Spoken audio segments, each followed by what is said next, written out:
नमस्कार। आज हम भगवद गीता के एक बहुत ही कह सकते हैं बुनियादी और गहरे विचार पर बात करेंगे। हाँ, आत्मा का असली स्वरूप क्या है? हाँ, ये एक ऐसा सवाल है जो गीता के केंद्र में है। हमारे पास the eternal soul a Bhagavad Gita reflection से कुछ अंश हैं जो गीता के अध्याय 2 श्लोक 20 से 25 पर खास तौर से ध्यान देते हैं। और हमारा मकसद है इस मूल शिक्षा को समझना कि आत्मा कैसे अजर अमर है, मतलब जन्म और मृत्यु के चक्र से बिल्कुल परे। बिल्कुल। तो चलिए इस विचार को जरा खोल कर देखते हैं। ये सोचना ही अपने आप में काफी दिलचस्प है ना? कि कोई चीज ऐसी हो सकती है जो न कभी पैदा होती है न मरती है। सही कहा। गीता का मुख्य संदेश यहाँ यही है, आत्मा अजर अमर है। हम अक्सर जीवन को शरीर के जन्म और मृत्यु तक ही देखते हैं, पर गीता यहाँ एक अलग ही नजरिया दे रही है। हाँ, और ये समझना भी जरूरी है कि ये उपदेश कब दिया गया। अर्जुन युद्ध भूमि में थे, अपने ही लोगों के खिलाफ लड़ने की दुविधा में, शोक में डूबे हुए। हाँ, वो प्रसंग तो बहुत मार्मिक है। हाँ, तो कृष्ण उन्हें ये ज्ञान इसीलिए देते हैं ताकि वो शरीर की नश्वरता और आत्मा की जो नित्यता है उसके फर्क को समझ सकें। श्लोक 20 वो इसी बुनियाद को रखता है। अच्छा, श्लोक 20 वो क्या कहता है? वो कहता है न जायते म्रियते वा कदाचिन नायम भूत्वा भविता वा न भूयः। ओके। अजो नित्यः शाश्वतो अयम पुराणो न हन्यते हन्यमाने शरीरे। मतलब ये आत्मा न कभी जन्म लेती है न मरती है ना? हाँ, और ऐसा भी नहीं कि ये पहले नहीं थी और बाद में होगी, या पहले थी और अब खत्म हो जाएगी, ऐसा कुछ नहीं। अच्छा, ये अजन्मा है, हमेशा रहने वाली है, शाश्वत है, सबसे पुरानी है। और सबसे जरूरी बात, शरीर के मारे जाने पर भी ये नहीं मरती।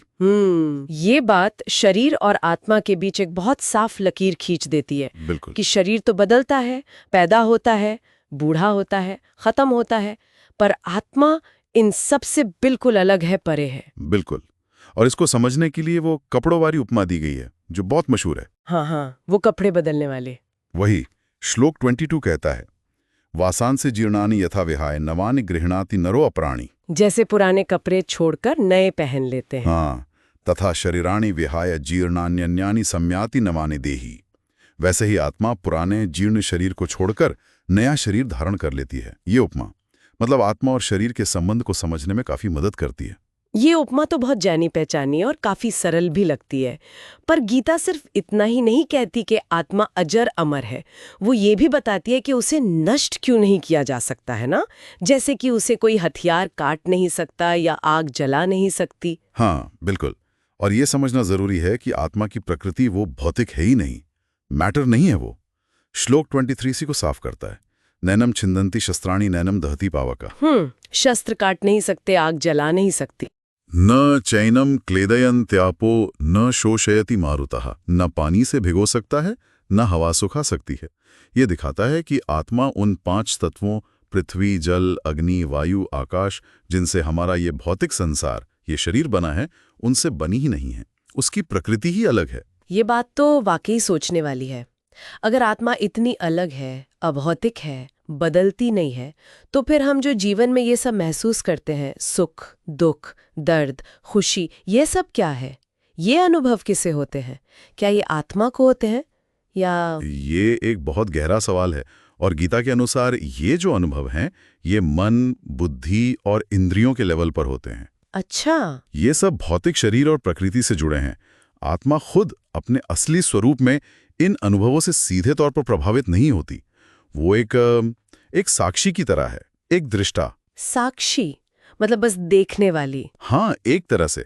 अब ये विचार थोड़ा चुनौतीपूर्ण हो सकता है, क्योंकि हम तो अक्सर खुद को अपनी फीलिंग्स, अपने अनुभवों से ही पहचानते हैं, है ना? हाँ, बिल्कुल। मैं दुखी हूँ, मैं खुश हूँ, ऐसे ही तो सोचते हैं। सही।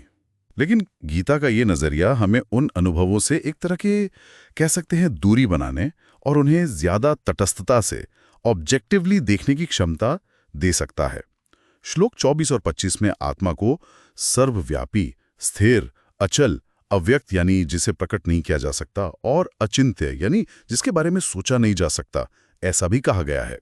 ये सब उसी साक्षी भाव को और पुख्ता करते हैं। तो अगर हम इस सारे बातचीत का निचोड़ निकालें तो भगवद गीता के ये श्लोक हमें आत्मा की अमरता और उसके अविनाशी स्वभाव के बारे में बता रहे हैं। मतलब संक्षेप में कहें तो आत्मा जन्म मृत्यु से परे है। हाँ। और हथियार, आग, पानी, हवा, किसी भी भौतिक चीज या प्रक्रिया से भी परे है। ये हमेशा से है और हमेशा रहेगी। यही है ना सार? बिल्कुल यही सार है। और इस नज़रिए का एक बहुत महत्वपूर्ण नतीजा ये निकलता है कि ये हमें सिर्फ शरीर या हमारी जो सांसारिक पहचान है, जैसे कि हमारा नाम, पेशा, रिश्ते, उनसे ऊपर उठकर अपनी एक गहरी स्थायी पहचान को खोजने के लिए प्रेरित करता है। ये बात तो है। अगर हम इसे जीवन के बड़े परिप्रेक्ष्य में देखें तो ये हमें मृत्यु के डर से मुक्त होने में मदद कर सकता है। जीवन में जो उतार चढ़ाव आते हैं उन्हें एक अलग तरह की शांति के साथ देखने में मदद कर सकता है।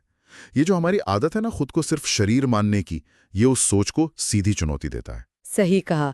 तो आखिर में श्रोताओं के लिए एक विचारणीय प्रश्न छोड़ जाते हैं। जरूर।